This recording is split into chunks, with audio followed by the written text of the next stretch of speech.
Hi friends, this is Kamal Hasan and you are watching Technical talkies.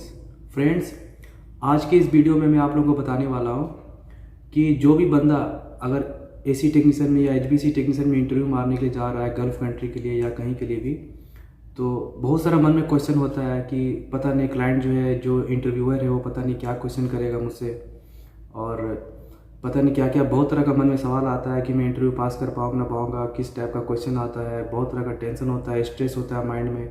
तो आज जो है वो स्ट्रेस और वो टेंशन जो मैं आप लोगों का कम करने वाला हूँ, क्योंकि मैं अभी तक जितना भी इंटरव्यू मारा हूँ दोस्तों, और मेरे साथ में जो भी ज़्यादातर क्वेश्चन पूछा गया है, ठीक है, वो उसको आज मैं सेलेक्ट करके लेकर के आया हूँ आप लोगों के लिए, ताकि आप लोग जो है इंटरव्यू मारने से पहले उसको अच्छी तरह से प्रिपेयर कर सके। ठीक है, तो वीडियो को आगे बढ़ने से पहले इस चैनल को सब्सक्राइब कर ले और मेरे नोटिफिकेशन के बेल आइकन को जरूर प्रेस करें, ताकि मेरा आने वाले वीडियो का हर अपडेट आप तक जरूर पहुंचे, और वीडियो को पूरा एंड तक देखेंगे। ठीक है, वीडियो को स्किप नहीं करना है, क्योंकि आप भी लाइफ में आगे बढ़ना चाहते हैं, और ये वीडियो सिर्फ आप लोगों के लिए बना रहा हूँ ताकि आपको कुछ ना कुछ हेल्प हो सके। ठीक है, और आपके जितने भी फ्रेंड सर्किल हैं उनको इस वीडियो को जरूर अधिक से अधिक शेयर करिए। तो फ्रेंड्स, मैं आप लोगों के पास में रखना चाह रहा हूँ जो सबसे ज़्यादा क्वेश्चन, मोस्ट इम्पोर्टेंट क्वेश्चन जो हमेशा इंटरव्यू के टाइम में पूछा जाता है, ठीक है, वो है दोस्तों, व्हाट इज HVAC। HVAC होता क्या है? ठीक है, तो फर्स्ट ऑफ ऑल दोस्तों हम लोग HVAC का फुल फॉर्म जान लेते हैं। HVAC का फुल फॉर्म क्या होता है? तो HVAC का फुल फॉर्म होता है friends, heating ventilation air conditioning. ठीक है, हीटिंग वेंटिलेशन एयर कंडीशनिंग ये इसलिए है क्योंकि जो नॉर्मल AC होता है दोस्तों, वो क्या है कि रूम का जो टेम्परेचर है सिर्फ उसको मेंटेन करता है ना। लेकिन जो HVAC होता है दोस्तों, उस सिस्टम में क्या होता है कि जो रूम का जो गर्म हवा है उसको बाहर एग्जॉस्ट किया जाता है, और जो बाहर का फ्रेश एयर है उसको ऐड ऑन किया जाता है, ठीक है, रूम के अंदर में। तो ये सिस्टम उसमें होता है, हम लोग फ्रेश एयर को अंदर इन कर सकते हैं, और जो अंदर का जो गर्म हवा है उसको एग्जॉस्ट कर सकते हैं HVAC में। ठीक है, और जो रूम का टेम्परेचर है साथ साथ में वो भी मेंटेन करता है। तो ये जो है, इसके लिए इसको हम लोग HVAC बोला जाता है, जिसका फुल फॉर्म होता है हीटिंग वेंटिलेशन एयर कंडीशनिंग। उसके बाद फ्रेंड्स, सेकंड क्वेश्चन आता है, what are the main component of HVAC। HVAC field में मेन कंपोनेंट क्या क्या है? ये बहुत ही इंपॉर्टेंट क्वेश्चन है जो मैक्सिमम इंटरव्यू में आपसे पूछा जाएगा। तो ये सबको याद कर लीजिए, और इस तरह का जो भी क्वेश्चन मैं बताने जा रहा हूँ उसको पूरा नोट डाउन कर लीजिए, ताकि कभी भी आप इंटरव्यू मारने के जाइएगा तो आपको कोई दिक्कत नहीं होगा। तो what are the main components of HVAC। HVAC का सबसे मेन कंपोनेंट क्या क्या है? तो फ्रेंड्स, HVAC का जो मेन कंपोनेंट होता है वो 4 कंपोनेंट होता है। सबसे पहला होता है कंप्रेसर, ठीक है, दूसरा होता है कंडेंसर कॉइल, तीसरा होता है एक्सपेंशन बल्ब। एक्सपेंशन बल्ब को हम लोग मीटरिंग डिवाइस ही बोलते हैं और रेफ्रिजरेंट कंट्रोल डिवाइस ही बोलते हैं, ठीक है, और चौथा होता है इवापोरेटर। ठीक है, इवापोरेटर टेक्निकल लैंग्वेज में क्या बोलते हैं? इवापोरेटर। और जो लोकल लैंग्वेज होता है, बहुत से लोग टेक्नीशियन लोग बोलते हैं, उसको बोलते हैं कूलिंग कॉइल। ठीक है, तो compressor, condenser coil, expansion bulb और इवापोरेटर, ठीक है, ये 4 जो होता है मेन कंपोनेंट होता है HVAC में। उसके बाद फ्रेंड्स, नेक्स्ट क्वेश्चन आता है, what is the form of freon in suction line. ठीक है, जो सक्शन लाइन में फ्रीऑन होता है, गैस जो होता है रेफ्रिजरेंट, वो किस फॉर्म में होता है? ठीक है, तो सक्शन लाइन में फ्रेंड्स हमेशा जो फ्रीऑन होता है वो गैस के फॉर्म में होता है, क्योंकि जो कंप्रेसर होता है वो गैस को सक करने के लिए बनाया गया है, और गैस को ही कंप्रेस करने के लिए बनाया गया, ना कि लिक्विड को कंप्रेस करने के लिए, और लिक्विड कभी भी कंप्रेस होता भी नहीं है। ठीक है, तो गैस को सक करता है कंप्रेसर, और गैस को ही कंप्रेस करके उसका प्रेशर टेम्परेचर को इंक्रीज करता है। तो इसीलिए जब सक्शन लाइन में जो फ्रीऑन होता है वो हमेशा गैस के फॉर्म में होता है। ठीक है, और दोस्तों उसका स्टेटस भी पूछा जाता है कि जो गैस का स्टेटस होता है वो क्या होता है। ठीक है, फ्रीऑन का स्टेटस क्या होता है और किस फॉर्म में होता है? तो फ्रीऑन जो है हमारा वो गैस के फॉर्म में रहेगा सक्शन लाइन में। ठीक है, और उसका जो स्टेटस होता है वो होता है low pressure, low temperature, super heated vapour. ठीक है, ये आप अपना दिमाग में याद रखिएगा, इसको नोट डाउन कर लीजिए। Low pressure, low temperature, super heated vapour में इसका स्टेटस रहता है गैस का। नेक्स्ट क्वेश्चन आता है friends, what is super heat. ठीक है, सुपर हीट क्या है? तो सुपर हीट जो है दोस्तों, ये बॉइलिंग पॉइंट जो होता है किसी भी चीज़ का, उसका जो ऊपर का टेम्परेचर होता है उसको हम लोग सुपर हीट बोलते हैं।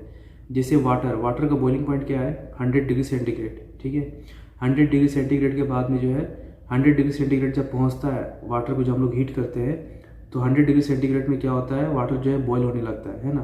तो 100 डिग्री सेंटीग्रेड जो इसका बॉइलिंग पॉइंट है, तो बॉइलिंग पॉइंट का जो ऊपर का टेम्परेचर होता है, जैसे 101, 102, 103, 104, ये जो हो गया हमारा सुपर हीट हो गया, ठीक है।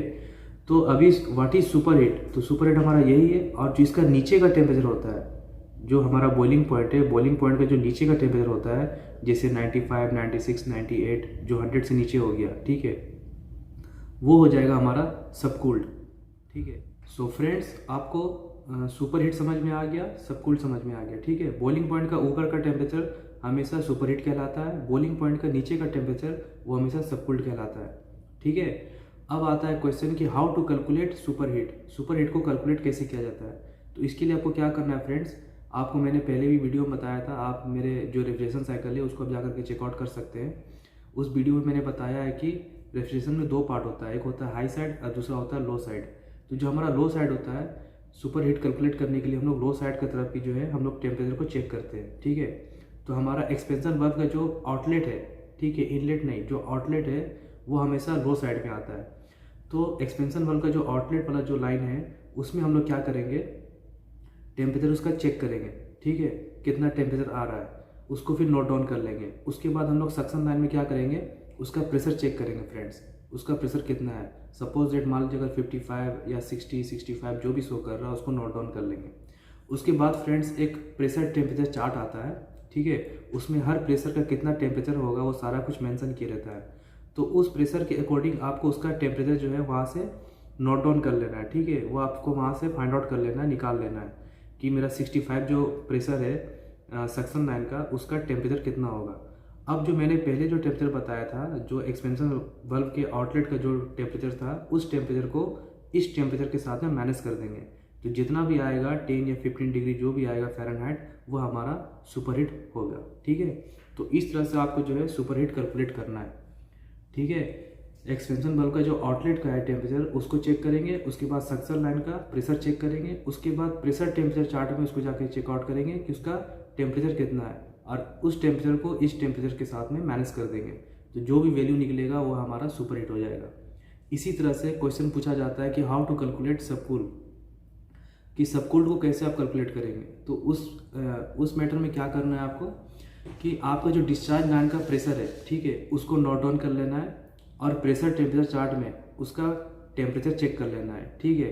जैसे मान लीजिए आपका 350 प्रेशर है, डिस्चार्ज प्रेशर, ठीक है, तो उसका आपको 350 नोट डाउन करने के बाद में उसका जो टेम्परेचर निकलेगा प्रेशर टेम्परेचर चार्ट में, वो जा करके आपको नोट कर लेना है कि इतना टेम्परेचर है। उसके बाद आपका जो लिक्विड लाइन है, ठीक है, जो एक्सपेंशन वाल्व से पहले का जो लाइन होता है, ठीक है, इनलेट की तरफ जो लिक्विड लाइन होता है, जिसमें हमारा फिल्टर ड्रायर लगा होता है, लिक्विड रिसीवर लगा होता है, तो उस लाइन का आपको टेम्परेचर चेक कर लेना है, ठीक है। और उसके बाद में जो पहला आपने प्रेशर टेम्परेचर चार्ट में देखा था, ठीक है, प्रेशर के अकॉर्डिंग उसको क्या करना है, इसके साथ में माइनस कर देना है।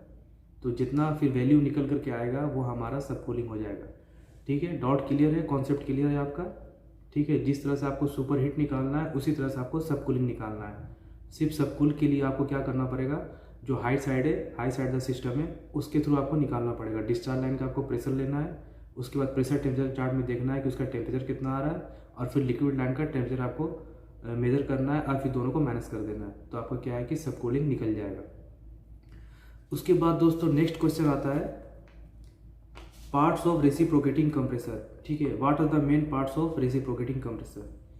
तो रेसिप्रोकेटिंग कंप्रेसर में दोस्तों जो मेन पार्ट्स होता है, आप कॉपी और पेन लेके बैठे दोस्तों, पूरा नोट डाउन करते जाए, ताकि आप कभी भी इंटरव्यू मारने के जाएंगे तो आपको ये सब क्वेश्चन जो माइंड में हमेशा सेट रहेगा, ठीक है। ये सब मोस्ट इंपॉर्टेंट क्वेश्चन है जो HBAC इंटरव्यू में पूछा जाता है। तो जो रेसिप्रोकेटिंग कंप्रेसर का जो मेन पार्ट्स है फ्रेंड्स, वो होता है पिस्टन, ठीक है, कनेक्टिंग रॉड, ठीक है, उसके बाद होता है क्रैंक शाफ्ट, ठीक है, उसके बाद होता है फ्लिपर वाल्व प्लेट, उसके बाद होता है सक्शन रीड, उसके बाद होता है डिस्चार्ज रीड, उसके बाद होता है हाउसिंग, उसके बाद होता है ऑयल सम्प, ठीक है। तो ये सब जो है दोस्तों ये रेसिप्रोकेटिंग कंप्रेसर का मेन इंपॉर्टेंट पार्ट्स है, ठीक है।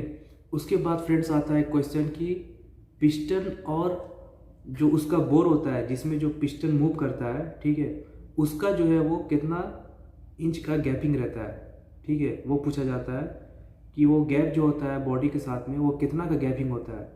तो वो गैपिंग होता है फ्रेंड्स 0.0001 इंच। ठीक है, ये आप अच्छा से याद रखिए, इसको नोट कर ले।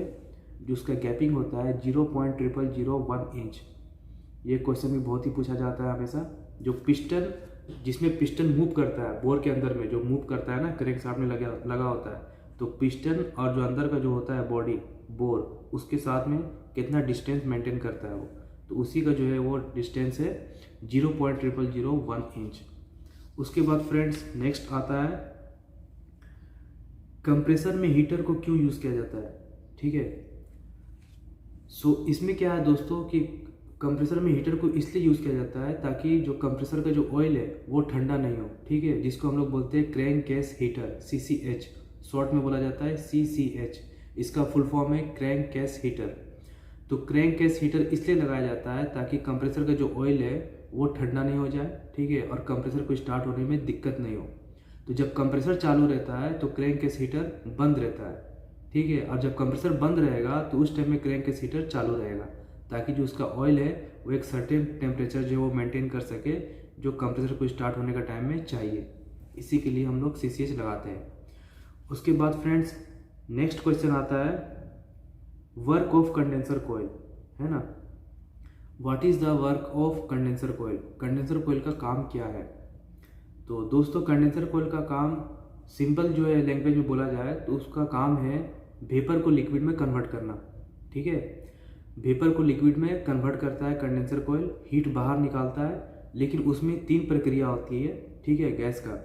तो सबसे पहला होता है कंडेंसेशन, 3 प्रोसेस होता है उसमें। सबसे पहला होता है कंडेंसेशन, सबसे पहले होता है डीसुपरेटिंग, दूसरा होता है कंडेंसेशन, और तीसरा जो होता है दोस्तों वो होता है सबकूलिंग। ठीक है, डीसुपरेटिंग का मतलब है जो बॉइलिंग पॉइंट का ऊपर का टेम्परेचर है सबसे पहले उसको वो रिमूव करता है। ठीक है, कंडेंसर कोयल वो रिमूव करने के बाद में जो उसका बॉइलिंग पॉइंट आ जाता है, जो उसका गैस का स्टेटस रहता है। ठीक है, उसके बाद फ्रेंड्स जो गैस होता है वो गैस से लिक्विड में कन्वर्ट होता है। ठीक है, वो कंडेंसेशन होता है।